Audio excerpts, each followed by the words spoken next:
I recognized my handwriting on national television before I recognized the cake. The camera moved across a white plate while the host described layers of almond sponge, apricot preserve, and browned butter icing. At the edge of the frame, beneath the glass cake stand, was a square of lined paper. The paper was yellow at the corners.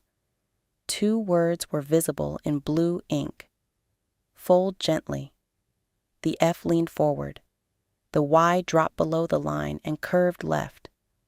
I had written those words when I was 23. My daughter-in-law, Nina, stood beside the cake, wearing a green apron and smiling at the judges. "This recipe came to me during a difficult season," she said. "I wanted to create something that tasted like sunlight after a long winter." I turned up the volume. My kitchen filled with applause from a studio in New York. Nina had never liked apricots. She called them fuzzy little disappointments. The cake she was presenting as her original recipe had been served at my family's table for 46 years. I made it when my son Joel was baptized. I made it after my husband's first heart surgery. I made it for neighbors who lost parents, jobs, dogs, and once a set of dentures at a church picnic. The recipe came from my mother, not from sunlight after Nina's winter. My mother, Estelle, worked nights at a cannery outside Fresno. During apricot season, the fruit smell clung to her uniform even after washing. She brought home bruised apricots that could not be packed for sale. Nothing edible was wasted in our house. She cooked the fruit down with lemon peel and a little salt. Years later, after I became a school cafeteria manager, I adjusted the cake for large ovens and impatient children. I reduced the sugar. I added almond flour so the sponge would remain moist through the lunch period. I wrote fold gently because cafeteria assistants were used to mixing batter as though it had insulted them. That note belonged to a specific day, a specific kitchen, and a woman named Carla, who could lift a stock pot with one hand. Nina had copied the page from my recipe notebook. On television, the host cut a slice. The jam line was too thick. I knew before the judges tasted it. One praised the flavor. Another said the sponge was slightly compressed near the center. Nina nodded thoughtfully, as though receiving new information. "I may have been too cautious while folding," she said. I laughed once. It was not a happy sound. Joel telephoned during the commercial break. "Mom, are you watching?" "Yes." Nina made the semifinals with my mother's cake. The silence on the line told me he knew. "It's inspired by Grandma's," he said. "The paper under the stand is in my handwriting. That's part of the presentation. The show loves family history." "Whose family history?" "Ours." The word ours has covered many small thefts. It can mean shared memory. It can also mean nobody has to ask the woman who did the work. I asked Joel how Nina obtained the notebook. He said I had lent it to them after Thanksgiving. I had not. Nina borrowed my stand mixer after Thanksgiving. The notebook was in a drawer beneath the mixer attachments. I remembered her returning the machine 2 days later, cleaner than I had ever seen it. At the time, I was impressed. Now I understood that she had needed time. "Mom, please don't make this into a thing while the show is airing." It became a thing when she signed her name beneath my mother's recipe. There's a $125,000 prize. There it was.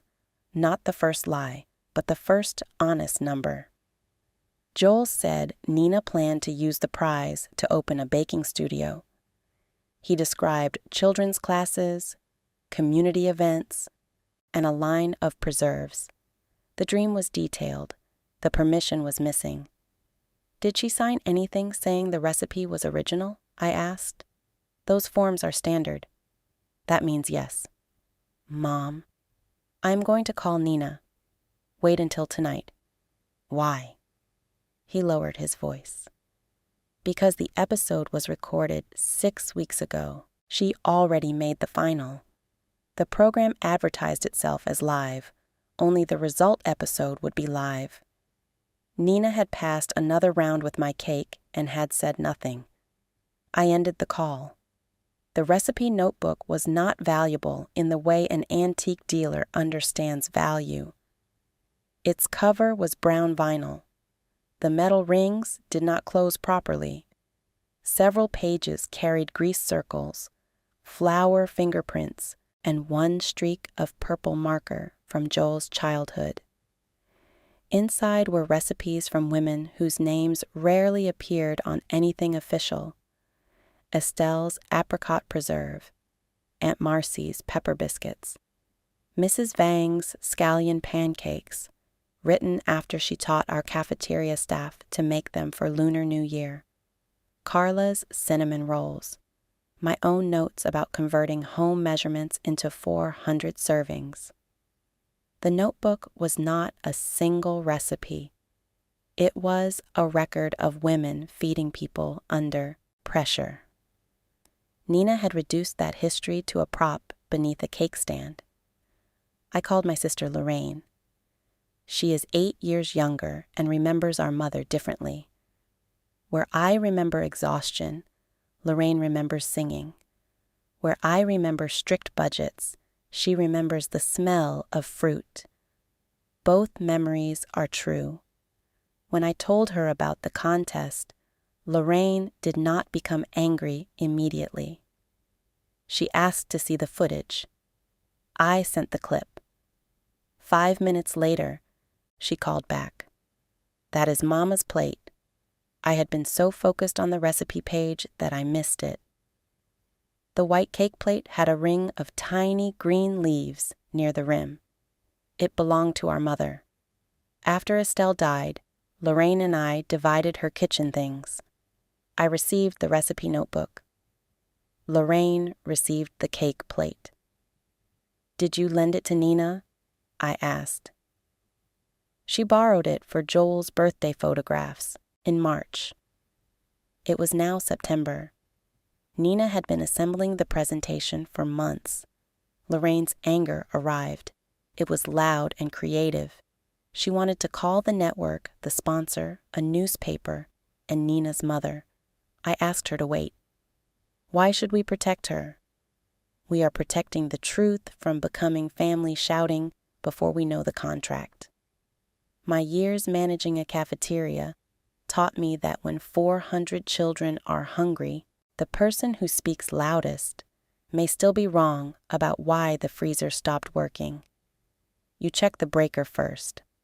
I began with the contest website. The rules were 43 pages. Contestants had to submit recipes they created or substantially transformed. Traditional family recipes were allowed only if the source was disclosed and all necessary rights were secured. Recipes themselves are difficult to own under copyright law, but written expression, photographs, brand contracts, and claims of authorship are another matter. I did not need to own the list of ingredients to object to a lie. I needed evidence of the recipe's history and Nina's representations. The website listed the production company. I called and asked for the standards department. 3 transfers later, a woman named Rhea Collins answered. I told her my name, my relationship to Nina, and the exact episode. Rhea did not ask whether I was jealous. She asked whether I could document the recipe before Nina's submission date. How far before? Anything independently dated. I had plenty. The cake appeared in the 1988 St. Agnes Parish cookbook under the name Estelle's Apricot Layer Cake, submitted by me. The school district newsletter printed a simplified version in 1997. A local newspaper photographed it when I retired in 2014. In that photograph, the brown notebook lay open beside the cake. The words "fold gently" were visible. Rhea asked me to email everything and not post publicly while the review proceeded. I agreed. Then she said something strange. "Mrs. Navarro, did you place a written note beneath the base of your family's cake plate?" "What note?" She would not explain. The final episode would be filmed in 2 days. The production team had discovered a folded paper taped beneath Nina's display plate during a safety inspection. They assumed it was part of her presentation and had not opened it. The plate belonged to Lorraine. I called my sister. She became quiet. "I know what it is," she said. After our mother died, Lorraine taped a note under the plate before storing it. She had written down what Estelle said the last time they baked together. What did she say? Lorraine would not tell me over the phone. "It was for us," she said, "not television." The note changed the situation. Nina had not known it existed. She had carried a private message into a national studio with an object she failed to return. I told Rhea the note belonged to Lorraine and was not authorized for broadcast. Rhea promised it would remain sealed until Lorraine decided what to do. That afternoon, Nina called me. Joel had warned her. "I was going to credit Grandma in the final," she said. "No greeting, no apology. You credited yourself in every round before it." The producers need a clear, personal story. They discourage complicated attribution. My mother is not complicated attribution. The recipe is different. How? I use browned butter in the frosting. So did I after 2006. It is written on the next page. She paused. I reduced the almond extract. The school version reduced it because of cost. I made the jam layer thicker. The judges noticed. That was unkind. It was also the first part of the conversation that seemed to reach her. Nina's voice hardened. "Do you want me disqualified?" "I want you to tell the truth. That will disqualify me." "Then you already know the answer." She began crying. Nina cried differently from Elena, my own daughter-in-law's sister, who cried as a weapon. Nina's tears sounded frightened. She had left her marketing job 6 months earlier to pursue baking. Joel's income covered their bills, but barely. She believed winning would prove the decision was not foolish. "I am good at this," she said. "You may be." Nobody cares about good. They care about a story. Then tell yours. My story isn't special. Stealing mine will not make yours special. We ended without agreement. Rhea contacted me that evening. The network wanted Lorraine and me to travel to New York for a private standards meeting before the final. They would pay expenses. Lorraine refused at first. She did not fly. The last time she boarded an airplane, passengers clapped when it landed, which she considered evidence that the entire activity was irresponsible. I reminded her that the note beneath the plate was still in New York. She packed that night. Our flight left Fresno at 6:10 in the morning. Lorraine held my hand during takeoff and criticized the pilot's angle of ascent, despite having no relevant knowledge. By the time we landed, she had told the woman beside us the complete history of the cake. The woman asked for the recipe. "Not today," Lorraine said. At the studio, Rhea met us with the unopened note inside a clear evidence sleeve. Lorraine inspected the fold and tape. "That's mine." She opened it herself. The paper contained 6 lines in her handwriting. "Mama says a recipe is only a map. The cook still has to notice the weather, share the cake, keep the names. Do not let anybody call care a secret. Ikem ingredient. Care is work," Lorraine cried before reaching the last line. So did I. Rhea asked whether we would allow the note to be read during the final. Lorraine looked at me. "Only if the names stay," she said. The standards meeting included Nina, Joel, the show's executive producer, legal counsel, the host Mateo Ruiz, Rhea, Lorraine, and me. Nina entered wearing the green apron. She looked at the note in Lorraine's hand and understood immediately that something had been beneath the plate. Mateo Ruiz surprised me. Before television, he owned a small bakery in Bakersfield. He had judged the Fresno County Fair in 1999. "I ate this cake," he said. He remembered the newspaper photograph from my retirement because the district served a version of the cake to 8 schools. The show no longer had a factual question. It had a decision to make. The producer said Nina violated the originality certification. She could withdraw quietly before the live final, citing personal reasons, or the show could address the issue on air.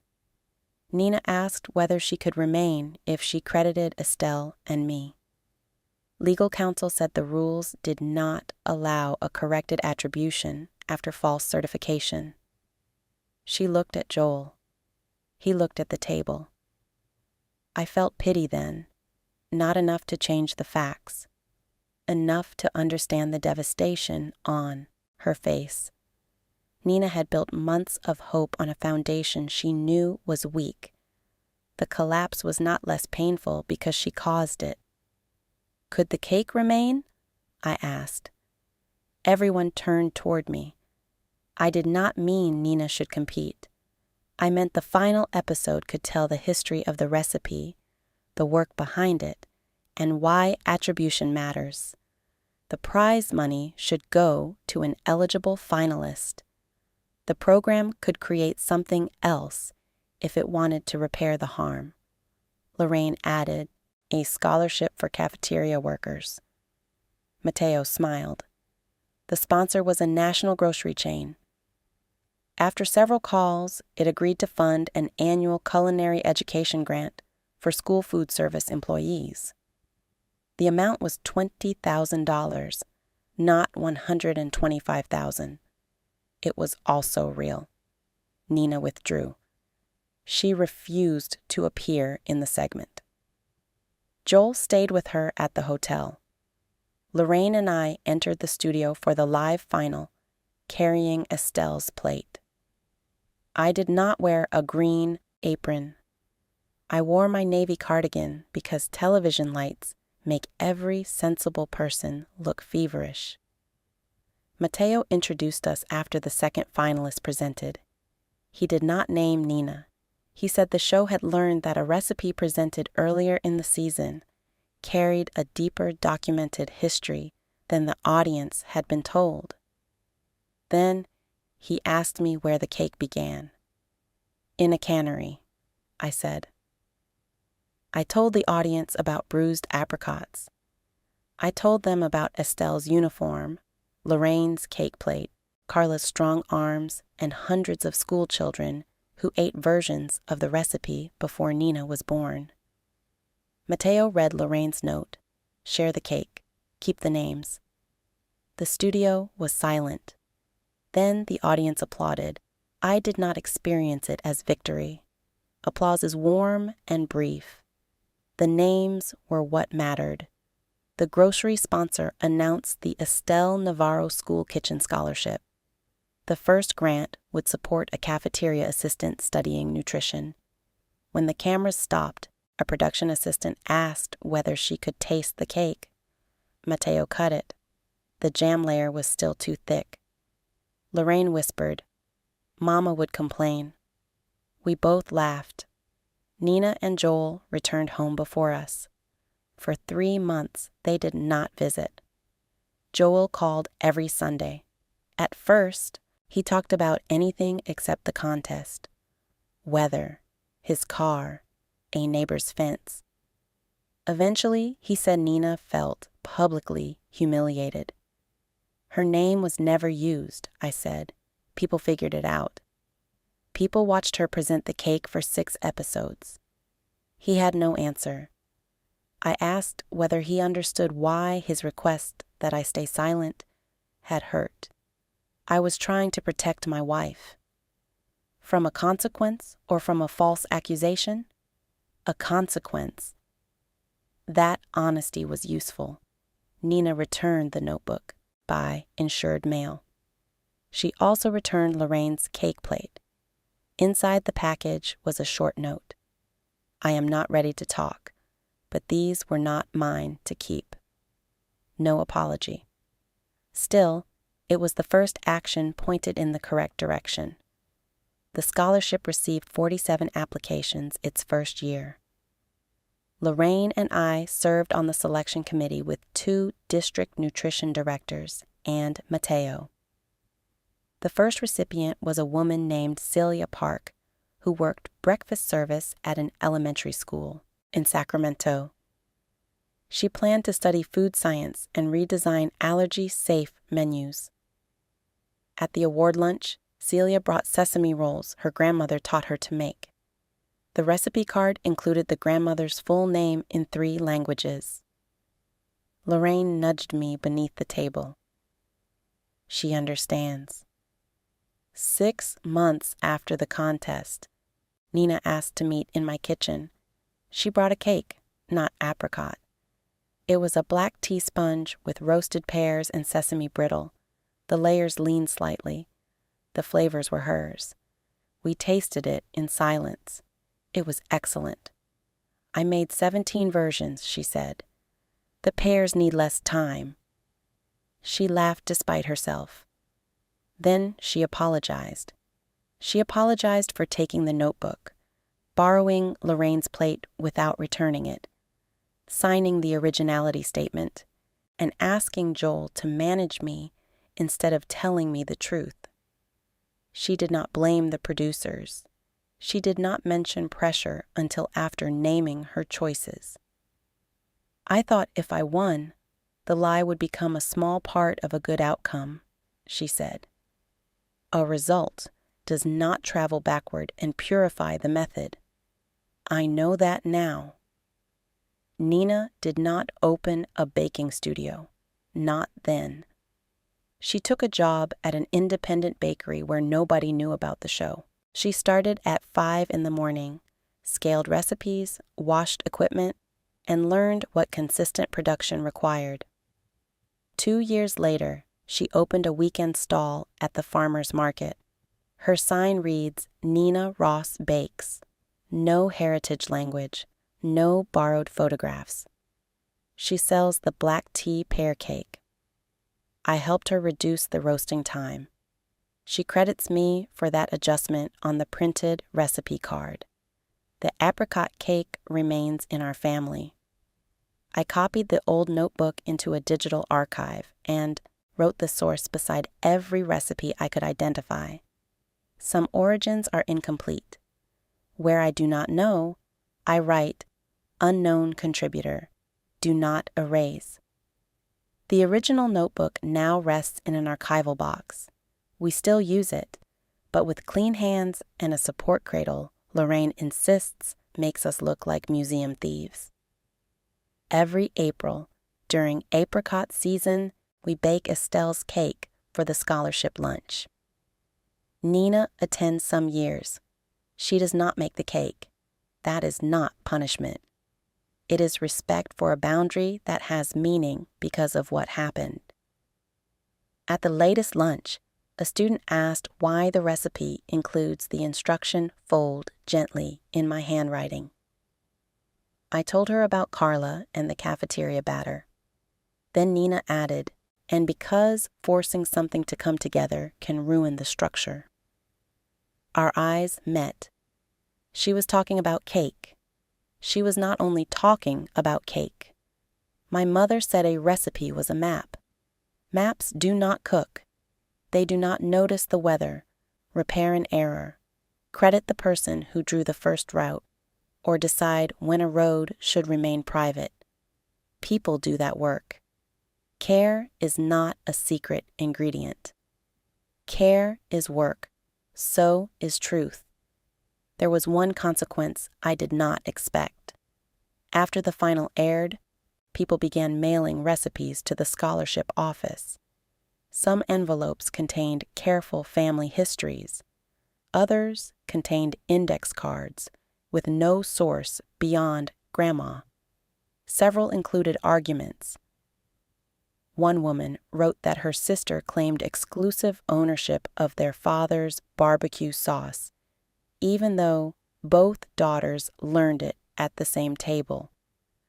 A retired baker sent a formula that belonged to the hotel where she worked and asked whether she had the right to publish it.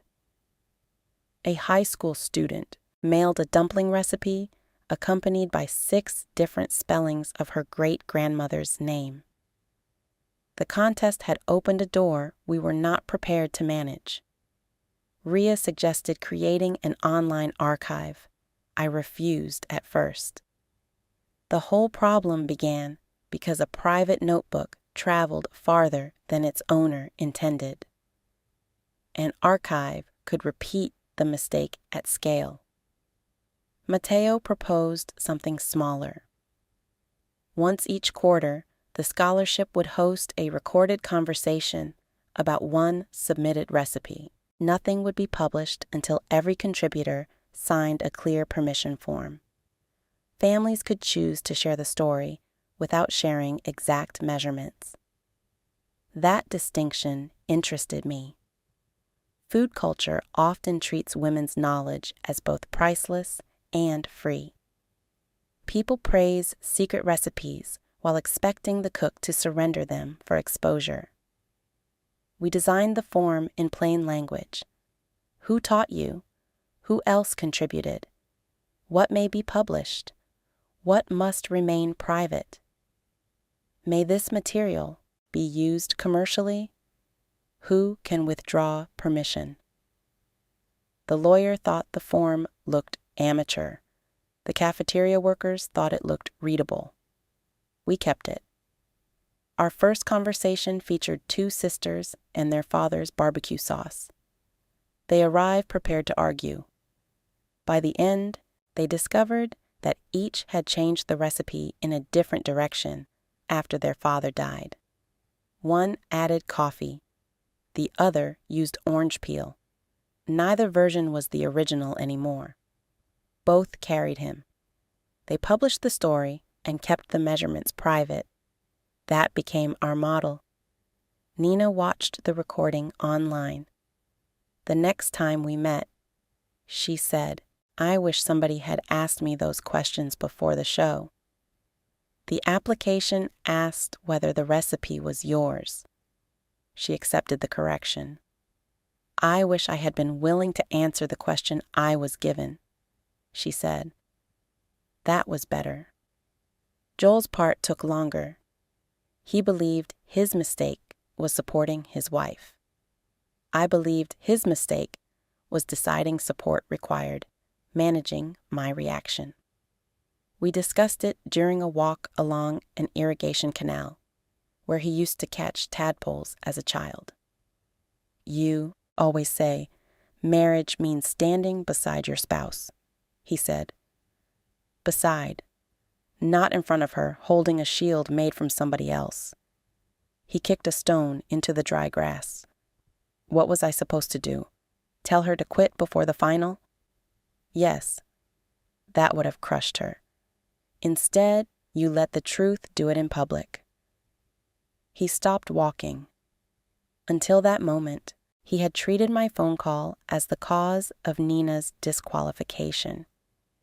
He had not considered that earlier. Honesty would have allowed a private withdrawal. "I thought we could fix the credit later," he said.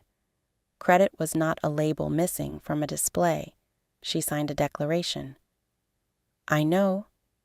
Do you?" He looked toward the canal. Water moved below us, carrying leaves along the concrete channel. "I knew the cake was yours," he said. "I told myself recipes belonged to families because I wanted the prize to solve things." What things? Their finances were worse than he admitted. Nina's former employer had demanded repayment of a signing bonus when she resigned early. Joel had used credit cards to cover studio equipment for her audition videos. They had not missed payments, but the balances frightened him. The prize had become a rescue boat before Nina reached the semifinals. "You could have asked for help," I said, "and you might have said no."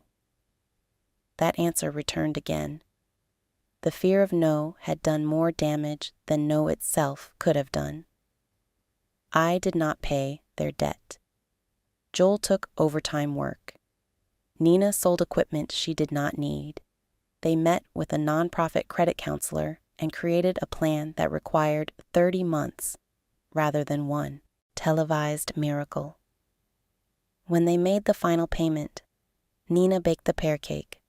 No cameras were present. We ate it from ordinary plates. Lorraine asked for a second slice, which is her highest form of approval. The national contest continued for one more season. Its new application included a family recipe disclosure and a short video about attribution. The producers asked me to appear. I declined. I had no interest in becoming the grandmother who policed every cake in America. Mateo recorded the video with a culinary historian and a restaurant dishwasher whose tamale recipe had been used by an employer without credit. That combination taught viewers more than my face would have. The show was canceled the following year, for reasons unrelated to us. Television moved on. The scholarship remained. That difference pleased me. Spectacle is often temporary. Infrastructure feeds people after the cameras leave. I began teaching one annual workshop for school kitchen staff. We do not teach the apricot cake. We teach how to document adaptations, credit contributors, and preserve oral knowledge before retirement scatters it. At the first workshop Carla attended, she was 81 and still capable of lifting more than the rest of us. When I showed the old instruction fold gently, she laughed so hard she had to sit down. "You wrote that because of me," she said. "I certainly did." "You were afraid I beat the air out." "You beat the air, the batter, and occasionally the staff." She told the room that my written note left out an important fact. The first batch compressed not because she folded badly, but because I distracted her with news that the district superintendent was visiting. I had forgotten that. We added her account to the archive. The famous instruction now includes 2 names and 2 versions of the event. Truth became richer when I stopped treating my own memory as the final authority. That lesson did not weaken my objection to Nina. It clarified it. Shared history is not ownerless history. It becomes honest through conversation, not through the loudest claimant. The brown notebook carries new pages now. Nina contributed the black tea pear cake in her own handwriting.